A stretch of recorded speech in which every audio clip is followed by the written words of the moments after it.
پیارے بچوں، آج میں آپ کو کہانی سناؤں گی نیکی کی راہ۔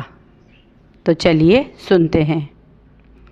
کسی گاؤں میں احمد نامی ایک لڑکا رہتا تھا۔ وہ بہت غریب تھا، لیکن اس کا دل بہت بڑا تھا۔ ایک دن احمد اسکول سے واپس آ رہا تھا کہ اس نے دیکھا کہ ایک بوڑھا آدمی سڑک کے کنارے بیٹھا ہے اور بھوک کی وجہ سے نڈھال ہے۔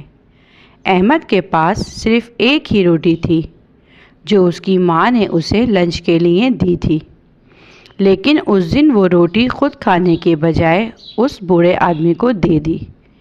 بوڑھے آدمی نے روٹی کھائی اور ساتھ میں دعائیں دینے لگا۔ احمد خالی پیٹ ہی گھر چلا گیا۔ چند دن بعد احمد جنگل سے لکڑیاں جمع کرنے جا رہا تھا کہ اچانک اس کا پاؤں پھسل گیا اور وہ ایک گہری کھائی میں گرنے ہی والا تھا کہ ایک مضبوط ہاتھ نے اسے تھام لیا۔ جب احمد نے اوپر دیکھا تو وہ وہی بوڑھا آدمی تھا جسے اس نے روٹی کھلائی تھی۔